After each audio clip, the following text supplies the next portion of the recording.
Have you ever quietly judged yourself or others for what is on the plate, thinking that eating meat must be bad karma and eating vegetables must automatically bring blessings? Have you ever wondered why some people who eat meat still seem kind, peaceful, and fortunate, while some strict vegetarians are tense, angry, or proud, and their lives do not look any easier?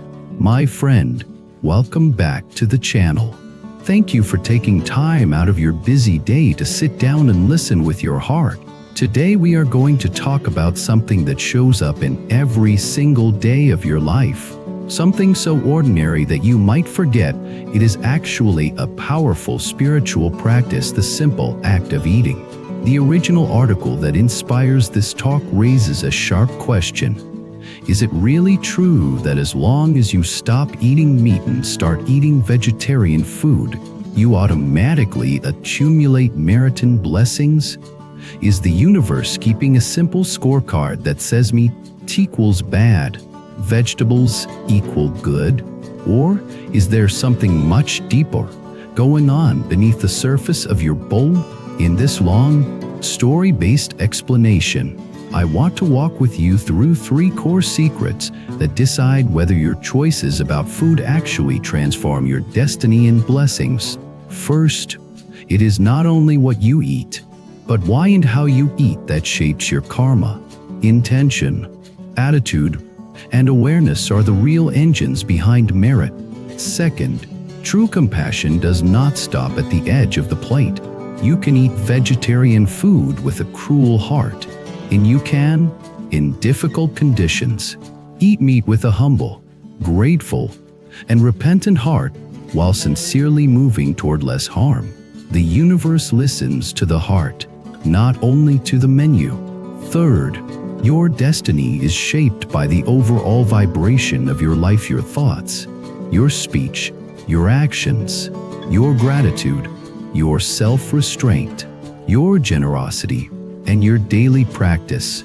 Food is one important piece of the puzzle, but it cannot by itself replace deep inner work. Along the way, we will talk about cause and effect, awakening, compassion, practice, and how seemingly small daily choices quietly bend the arc of your destiny. We will also touch on wisdom from Buddhist teachings and traditional philosophy about the middle path, kindness to all beings, and the danger of fanaticism and spiritual pride. So, if you have ever felt confused, guilty, or secretly proud about what you eat, stay with me. This is not a lecture to accuse you or to praise you. It is a conversation to help you understand your own life more clearly, so that whatever you put into your mouth, you can walk your path with wisdom, softness, and honesty. Imagine this scene. It is a festival day. In the temple courtyard, incense is curling up into the sky. Devotees are lined up, palms together, offering fruits, flowers, and packets of vegetarian food to the altar. Some of them look peaceful, some look anxious, some look secretly competitive, glancing sideways to see whose offering looks more impressive. Outside the temple, a man in work clothes is sitting on a low stool, eating a simple boxed meal from a street stall. There is some rice, some vegetables, and a small piece of meat. His face is sunburned and tired.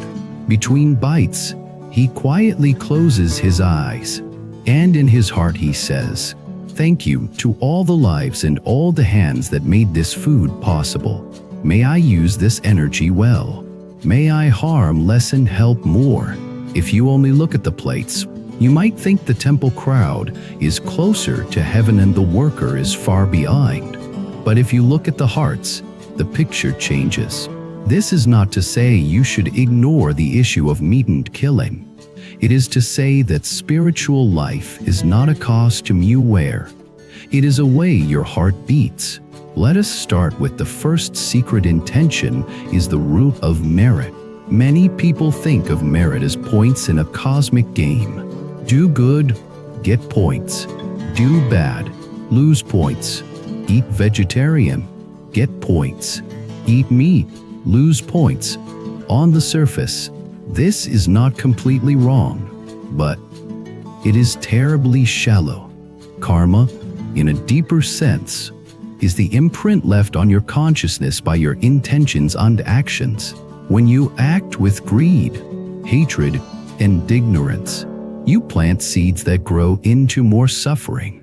When you act with generosity, kindness, and wisdom, you plant seeds that grow into more peace and clarity. Food is a field where these seeds are planted every day, because you do not eat only with your mouth, you eat with your heart and your mind. Imagine 3 people sitting at the same table, all eating vegetarian food. The first person is eating vegetarian only because of a health trend. She read that plant-based diets might help her lose weight and improve her skin. She does not really care about animals, the environment, or spiritual growth. She is obsessed with calories and appearance. When the food arrives, she immediately complains that the presentation is not good enough for photos. Her mind is full of comparison and vanity. The second person is eating vegetarian because he wants to feel superior. He walks into the restaurant with his nose slightly lifted. He thinks, "I am better than these people who still eat meat. I am more pure, more spiritual." At the table, he lectures everyone, criticizes their choices, and uses his diet as a stick to hit others with. The third person is also eating vegetarian, but before he picks up his chopsticks, he closes his eyes and quietly thanks all the hands that prepared the food, the earth that grew the vegetables, the water that fed them, the sun that warmed them. He remembers that this meal represents countless lives and efforts. He wishes that by choosing this meal, he can reduce harm and send a small ripple of kindness into the world. He is not proud, he is grateful. If you were the law of karma, whose heart would you bless more?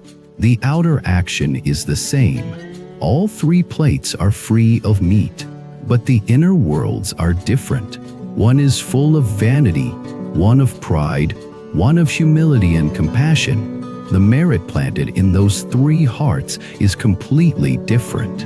Now imagine 3 people eating meat. The first person eats carelessly, without a thought. For him, food is just fuel and pleasure. He never thinks about where it comes from. The second person eats meat and insists loudly that human beings are superior and can do whatever they want. He mocks vegetarians as weak and stupid. He feels no empathy for animals or for the people who kill them. The third person eats meat because of circumstances. He lives with family members who cook only that way, or he is in a situation where vegetarian options are extremely limited. But his heart is not numb. Every time he eats, he silently apologizes to the life that was taken. He promises himself that he will work steadily toward less harm, maybe by reducing the amount, by avoiding waste, by choosing kinder sources when possible, by supporting causes that improve the treatment of animals, by practicing compassion in all other areas of his life. Again, if you were the law of karma, would you treat all 3 people the same? Spiritual teachings tell us that every act of eating is also an act of relationship. You are relating to the food, to the beings behind it, to the people around you, and to your own body and mind. The quality of those relationships is determined by your intention. That is why some sages say that a single bowl of rice eaten with deep gratitude and compassion can carry more merit than an entire feast of expensive vegetarian dishes eaten with pride and competition. This brings us to the second secret. True compassion is much bigger than the word vegetarian or meat. Many beginners on the spiritual path make the same mistake. They shrink compassion down to a slogan and then wear that slogan like a badge. They say, "I do not eat meat, therefore I am compassionate." Or they say, "I rescue animals, therefore I am compassionate." Then they turn around and hurt people with their words, ignore the pain of their parents, bully their colleagues, or treat service workers like trash. Compassion means feeling with. It is the willingness to open your heart to the suffering of any being and to respond in a helpful way. That always starts with awareness. If you never think about where your food comes from, compassion is asleep in that area. If you begin to wake up, it hurts at first. You realize that behind each piece of meat, there was a conscious being who did not want to die. You realize that even behind vegetables, there is life, soil, insects, water, energy, and that your existence depends on a web of sacrifice. This realization can lead to 3 possible reactions. The first reaction is denial. It is too uncomfortable, so you push it away. You joke about it. You change the subject. You attack anyone who reminds you. This is the most common reaction. It keeps you comfortably asleep, but it also keeps your heart hard. The second reaction is anger. You swing to the other extreme. You suddenly despise everyone who eats meat, including your own family. You become harsh, aggressive, and self-righteous. You think you are defending compassion, but your eyes are full of hatred. The third reaction is mature compassion. You feel the pain. You let it soften you instead of harden you. And you do what you can from where you are. You might gradually shift your diet. You might choose certain days to be fully vegetarian. You might support ethical farming. You might practice gratitude before every meal. You might teach your children to respect all life. You also realize that humans are not pure. We cannot live without causing some harm. Even breathing kills tiny organisms. Walking crushes small forms of life. From this humility, compassion becomes a practice of reducing harm, not a fantasy of never causing any. You walk more gently. You consume more consciously. You waste less. You speak more kindly. In this light, vegetarianism and veganism can become powerful expressions of compassion, but only if they come from a heart that truly wishes to reduce suffering, not from a need to feel superior or pure. Buddhist stories are full of examples of practitioners who, upon awakening to the horror of killing, decided to stop eating meat as a symbol of their vow to protect life. But those same stories also emphasize that if a person clings to the idea of purity and looks down on others, their practice becomes another prison. On the other side, there are stories of people living in very harsh conditions, where food was scarce and choices were limited. They could not be strict vegetarians without endangering their own lives or those they cared for. Yet they held deep compassion, saved lives where they could, and poured their energy into helping others awaken. Their karmic light was strong. The point is not to give you an excuse, but to give you a wider view. Life is complex. Karma is complex. The right path for you cannot be decided purely by external rules. It must be guided by both wisdom and compassion, and those grow through practice. Let us go deeper by looking at some concrete stories. There was a woman named Claire. She discovered spiritual teachings in her 30s. Before that, she had eaten anything without much thought. One day she watched a documentary about factory farming. She saw images of animals cramped, terrified, treated like objects. She could not sleep that night.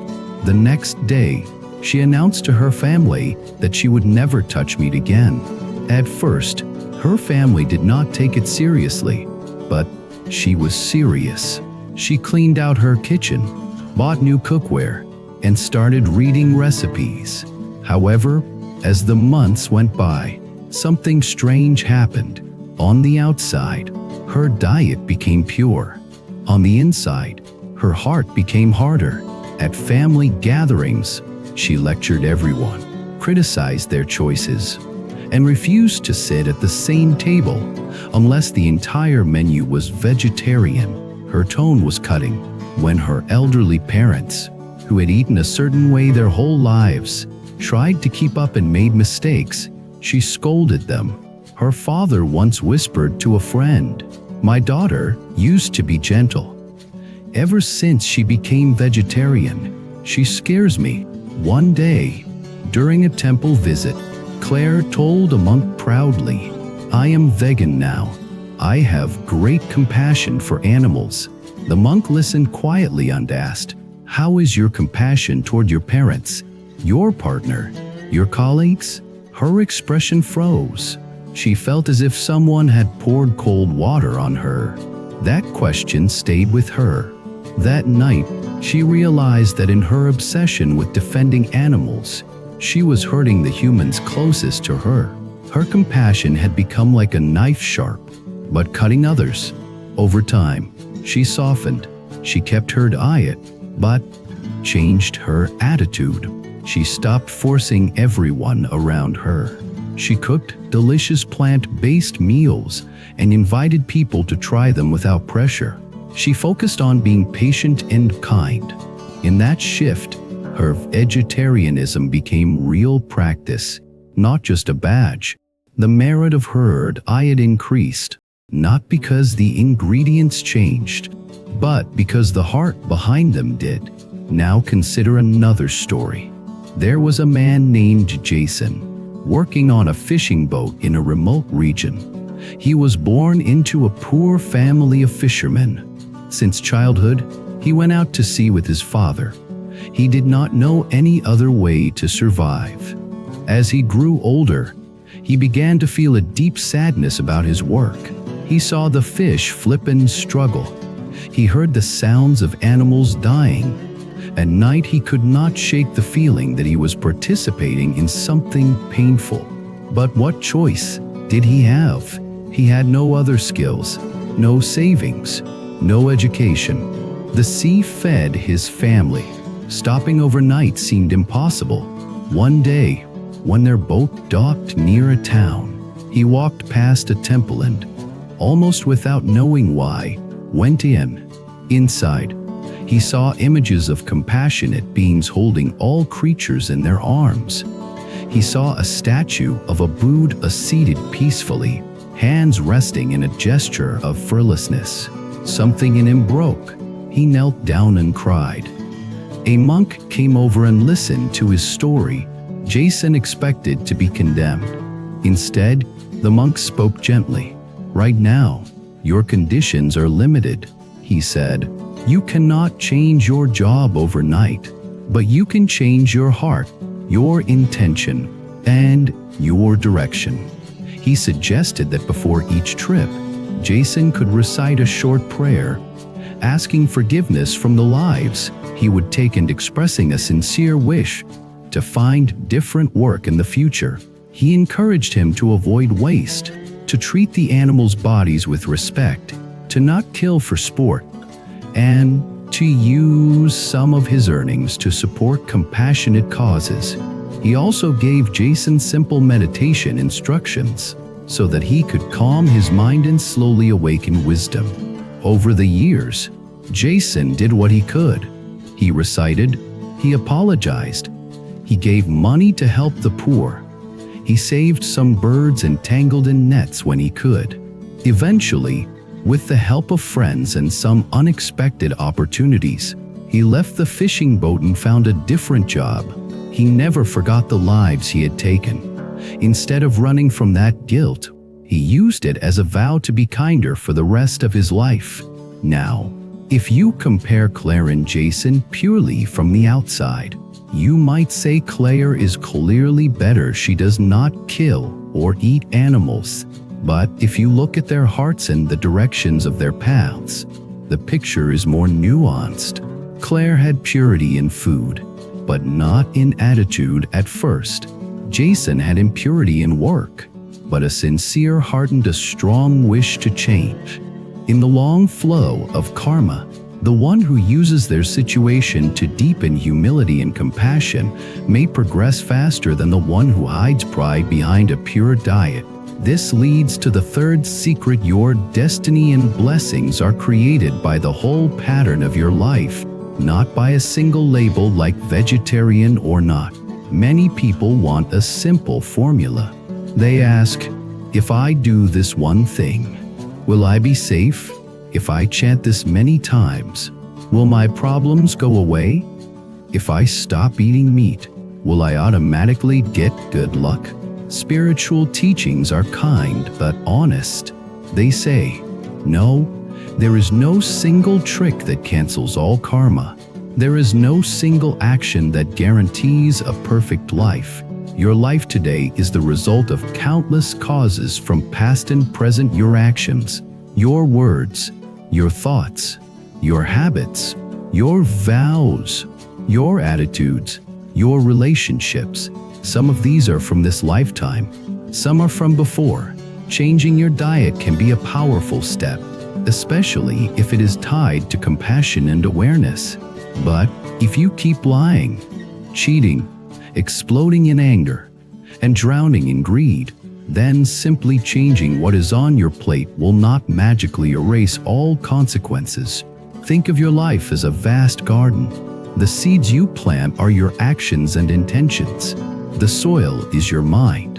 The water and sunlight are your daily habits and environment. Merit is like the health of the plants that grow.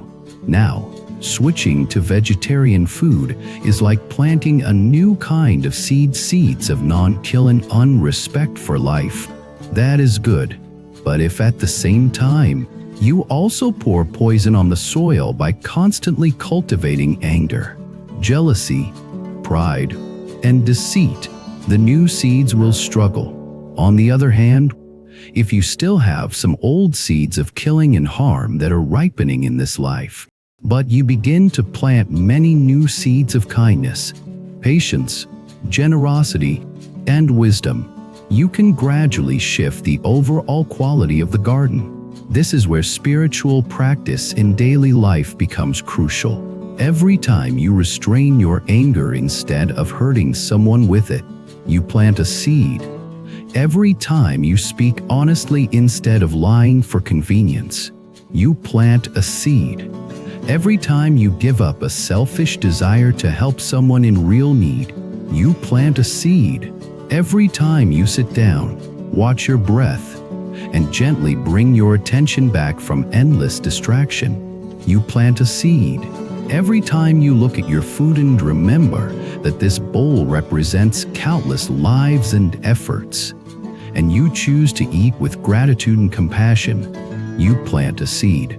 Over years, these small seeds become your character, your destiny, your blessings. Let us imagine two more people, both of whom decide to become vegetarian at the age of 30. Alex chooses vegetarianism as a way to rebel against his family and to build an identity.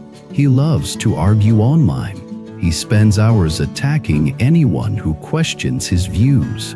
He shares graphic images to shock people. He sleeps very late, neglects his body, ignores his parents' calls, and constantly judges others. Maria also chooses vegetarianism at 30. She does it quietly.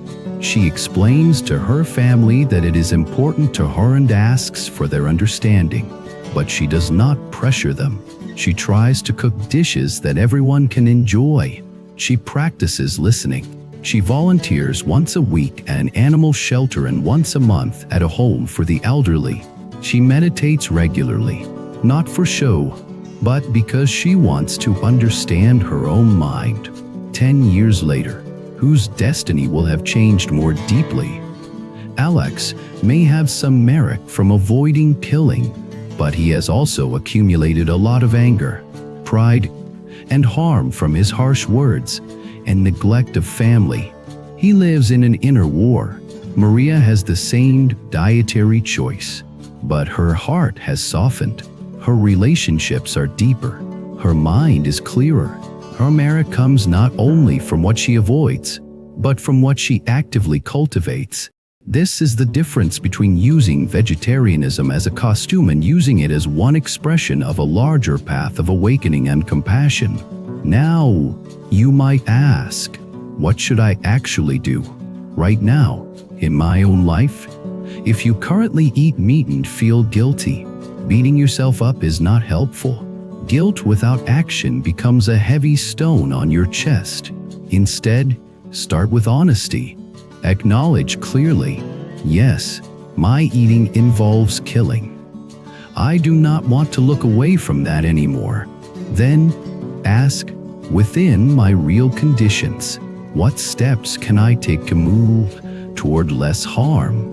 Maybe you can start with one day a week as full vegetarian. Maybe you can reduce portion sizes. Maybe you can choose food sources that involve less suffering. Maybe you can refuse to waste food, knowing that every scrap represents a life. Maybe you can set a long-term intention to move closer to a plant-based diet as your skills, finances, and environment allow. At the same time, work on your mind and heart. Practice gratitude before every meal. Even if others around you do not join, you can silently thank the beings behind the food and vow to use this energy in wholesome ways. If you already are vegetarian or vegan, look honestly at your attitude. Are you using your diet to feel superior or to control others? Are you secretly hating people who do not share your views? Are you turning your compassion into a weapon? If so, be gentle with yourself, but adjust course. Remember that pride and hatred, even in the name of compassion, still plant painful seeds. Try to let your kindness extend to meat eaters as well. Remember that you too once ate differently. Remember that everyone is walking their own path with their own karmic burdens. Focus on embodying the qualities that drew you to a compassionate diet in the first place: gentleness, respect, non-violence, patience. Let people feel that being around you brings peace, not pressure. That is the most persuasive form of teaching. Also, connect your eating habits with other forms of practice. For example, you can combine vegetarian days with meditation sessions, using the lightness of your body to support the clarity of your mind. You can dedicate the merit of your dietary choices to all beings still trapped in fear and pain, both animal and human. You can use your meals as a daily reminder of cause and effect, asking yourself, what seeds am I planting with my thoughts right now? In this way, food becomes not only a topic of ethics, but a gateway into constant mindfulness. Let us zoom out one more time to see the bigger picture. In many spiritual traditions, there is a phrase that can be translated roughly as cultivating both blessings and wisdom. Blessings refer to the positive circumstances, opportunities, and protections that come from good karma, health, supportive people, stable livelihood. Wisdom refers to the deep understanding of reality that frees the mind from clinging and fear. If you only pursue blessings, you might donate money, perform rituals, and change your diet, hoping for better luck. But your mind stays narrow and fearful. If you only pursue wisdom, you might meditate for hours, but treat people coldly and neglect ethical actions. The balanced path is to cultivate both. Changing your diet toward less harm is part of cultivating blessings. It builds a gentler relationship between you and other beings. It can improve your health. It can reduce the karmic burden of killing. But for this to ripen into deep blessings, it must be joined with wisdom, understanding impermanence, seeing the emptiness of pride, recognizing the interdependence of all life, and letting go of the fantasy that any single external act can guarantee safety. When blessings and wisdom grow together, your entire destiny begins to shift. You may still face old karmic debts in the form of sickness, loss, or hardship. Being vegetarian does not make you immune to human life, but the way you face those hardships will be different. Your mind will be less chaotic, your heart less bitter. You will feel more supported by an inner alignment between what you know and how you live. Imagine reaching old age. In one version of your life, you have spent decades eating mindlessly, acting mindlessly, grasping, hurting, and ignoring. You lie in bed, your body weak, your mind is full of regrets, fear, and confusion. You feel like a stranger to yourself. In another version, you have spent decades gradually refining your relationship with life, eating more gently, acting more kindly, watching your mind, asking forgiveness when you cause harm, practicing gratitude, learning from pain. You still lie in bed, your body still weak, but your eyes are quieter. You feel that, although you made many mistakes, you have tried to walk the path of compassion and wisdom. There is a soft dignity in your heart. The difference between these two versions is not just what you ate, it is how you lived. Food was one path through which you practiced. It reminded you every day that you live in a web of lives. It humbled you. It made you grateful. It helped you turn abstract teachings into daily, concrete choices. So, in the end, the question is not simply, are you vegetarian or not? The deeper questions are you becoming more awake or more numb? Are you becoming more compassionate or more harsh? Are you becoming more honest or more self-deceived? Are you becoming more humble or more proud? Your answers to those questions will say more about your destiny than any food label. As we come to the end of this long talk, I want to speak directly to your heart. If you have felt confused or torn about food, please know that you are not alone. Many sincere seekers struggle with this. The world is full of contradictory messages from culture, from advertising, from spiritual communities. It is easy to get lost in rules and forget the heart. Take a moment now to place a hand on your chest. If you are in a place where you can do that comfortably, feel your own heartbeat. Remember that this body, with all its habits and cravings, is also a temporary form, moving through space and time. Then, think of the meals you have eaten in your life. Think of the lives behind them: plants, animals, human workers, the earth, the rain, the sun. Let a simple sentence rise in your heart: thank you. From this gratitude, ask yourself honestly, what is one step I can take, starting today, to let my eating reflect more compassion and more wisdom? Maybe that step is small. That is fine. Great journeys always begin with steps that look small from the outside, but are huge on the inside. If this talk has resonated with you, I invite you to share your reflections in the comments. Have you ever changed your diet for spiritual reasons? Did it affect your emotions and relationships in surprising ways? Have you ever felt tension between compassion for animals and love for family members who eat differently? How did you navigate that?